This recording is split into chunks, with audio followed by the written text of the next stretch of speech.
Oi, pessoal do oitavo ano, espero que vocês estejam bem, que estejam passando aí por esse tempo de isolamento com muita sabedoria. Quero corrigir hoje com vocês os exercícios do caderno de atividades suplementares, é esse que está aqui na fotinha, que eu tinha pedido para vocês fazerem antes da gente entrar nesse período de isolamento e que já está aí de tarefinha de casa para vocês. Como vocês sabem, são muitas questões, não dá para eu corrigir todas as questões, né? Mas dá pra. Eu escolhi aqui algumas para eu conseguir comentar com vocês, que eu imaginei que fossem as questões que poderiam gerar mais dificuldade na hora de fazer. Mas aqui em anexo eu coloquei o gabarito do capítulo 1, 2 e 3 para que vocês possam conferir as suas respostas e saber se elas ficaram certinhas. Tá bom? Se tiver alguma dúvida, alguma questão, me manda que a gente tenta responder, ok? Vamos lá então, exercícios do primeiro capítulo. Vamos começar pelo exercício 4. Textinho aí. A Revolução Inglesa de 1640 transformou a estrutura política, social e econômica da Inglaterra. Destruiu o antigo aparelho do Estado, impondo limites ao poder real, submetendo-o ao poder do parlamento e os poderes locais de decisão baseados nos juízos de paz. Eliminou a autonomia financeira do poder real, confiscando-lhe as propriedades e transformando o próprio conceito de propriedade, surgindo a noção de propriedade individual e absoluta, baseada na noção de maior interesse atribuído à pessoa que detinha a propriedade, destruindo virtualmente a identificação entre propriedade real e propriedade pessoal. Então, vamos lá. A Revolução Inglesa possibilitou mudanças e permanências na sociedade no século XVIII.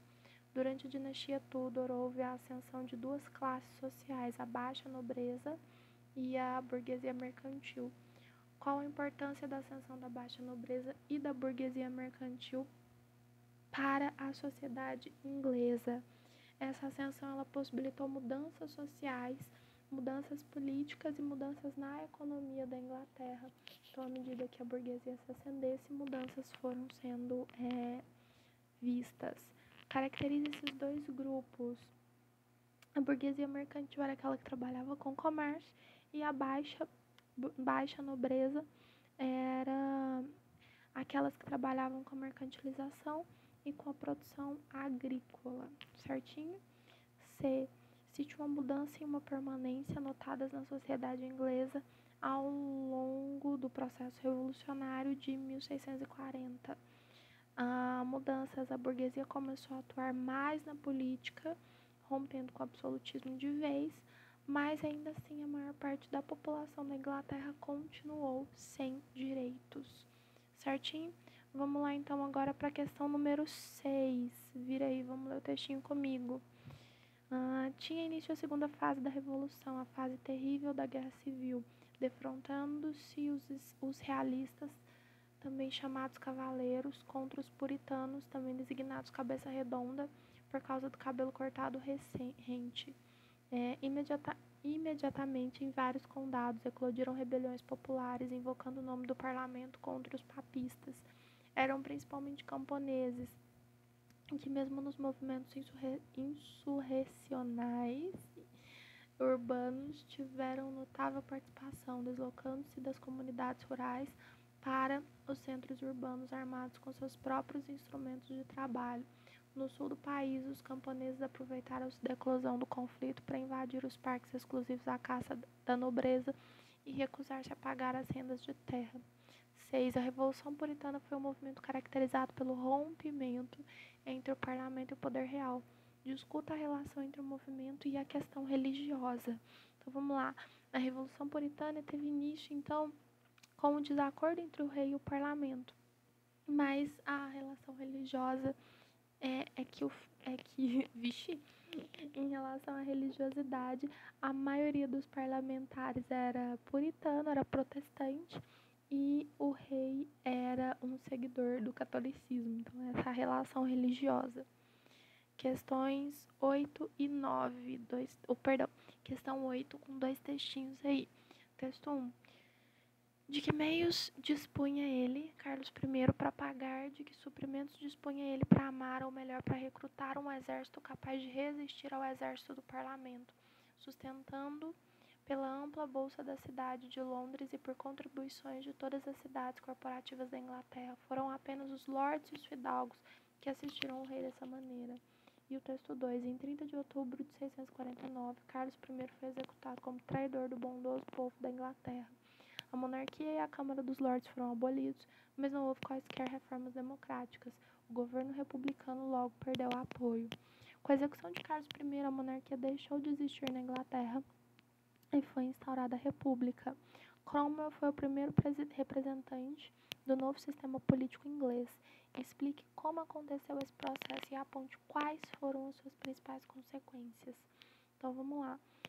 Esse processo aboliu os privilégios da aristocracia e os grupos radicais, que muitas vezes estavam ligados ali à reforma de Cromwell, eles começaram a denunciar o fato de que de república esse processo não tinha nada, mas mesmo assim eles acabaram sendo reprimidos, duramente reprimidos, e aí a gente teve, então, o surgimento de um governo que não foi nem um pouco republicano, mas bastante autoritário, ok? Capítulo 2, certinho? Acompanhe aí comigo a partir da questão número 2.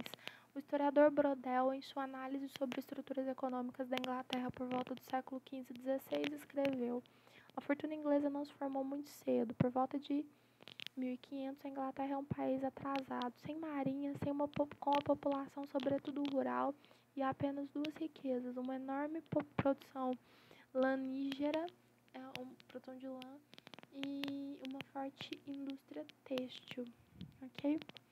Com base no texto, explique como a Revolução Burguesa contribuiu para a aceleração e o fortalecimento da economia. Contribuiu a partir do momento em que a burguesia ascendeu e a Inglaterra criou benefícios para os dois, e com o surgimento do capitalismo isso foi cada vez mais intensificado. Certinho? Questão 6. Leia o trecho a seguir. Aqueles que são contratados experienciam uma distinção entre o tempo do empregador e seu próprio tempo.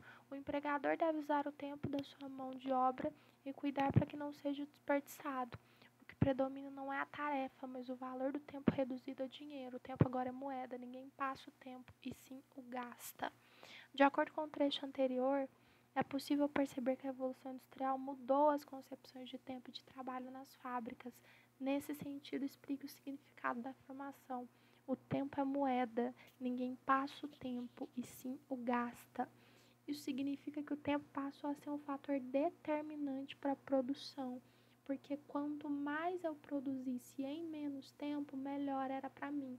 Então eu precisava produzir muito em menos tempo. O tempo assumiu um papel importante na produção. O tempo virou dinheiro, porque ele determinava quanto eu poderia produzir. Ok? Capítulo 3. Vamos lá então para a questão número 3 do terceiro capítulo. Tem 3 textinhos aí. Texto número 1. É somente na minha pessoa que reside o poder soberano. É somente de mim que os meus tribunais recebem a sua existência e a sua autoridade. A plenitude dessa autoridade que eles não exercem senão em meu nome permanece sempre em mim. Isso é um discurso do rei da França, de Luís XIV. Texto 2.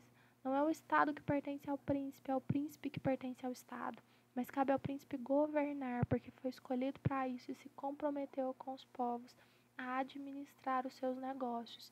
E esses, por seu lado, comprometeram-se a obedecê-lo de acordo com as leis. E o terceiro, vamos lá, o textinho da Constituição. República Federativa do Brasil, formada pela união indissolúvel dos estados e municípios e do Distrito Federal, constitui-se em Estado democrático de direito e tem como fundamento soberania, cidadania, dignidade da pessoa humana, valores sociais do trabalho e livre iniciativa, pluralismo político. Todo poder emana do povo. Vamos parar por aí. O texto anterior apresenta posições políticas distintas. Quais são as diferenças entre eles? O primeiro texto é um texto absolutista, porque está falando somente em minha pessoa reside o poder soberano. Luís XIV. O segundo texto é um texto que está falando que o rei ele pertence ao Estado e a função dele é preservar e garantir a liberdade da pessoa. E o terceiro é um texto democrático, está falando a respeito da democracia, que o poder emana do povo, que o poder vem do povo, certinho? Vamos lá agora para a questão número 9. O filósofo John Locke defendeu o direito natural dos indivíduos. Sobre essa ideia, leia o trecho a seguir. Em seu segundo tratado sobre o governo civil, Locke contraria Hobbes ao defender que o estado de natureza não poderia ser uma guerra de todo contra todos, mas um estado de perfeita liberdade, sem nenhuma forma de subordinação ou sujeição, sendo todos os homens iguais em poder. Nesse estado, os homens gozariam dos chamados direitos naturais: vida, liberdade, igualdade e propriedade privada. Essa última seria derivada do trabalho, portanto, natural. Após a leitura, discorre sobre o significado do direito natural e por que ele surgiu durante o Iluminismo. Locke, então, vai afirmar que as pessoas elas têm direito à vida, à liberdade e à igualdade, mas que a propriedade privada ela vem a partir do trabalho, certo?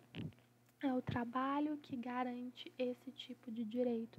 Então, ele surge a partir do Iluminismo porque o Estado deveria assegurar a possibilidade da pessoa trabalhar e conseguir adquirir esse tipo de direito. Meninos, se ainda ficou alguma questão que vocês querem que corrija, me fala, tá bom? Alguma questão mais dificinho. Deus abençoe vocês, dê para vocês uma semana tranquila, cheia da graça do poder de Deus.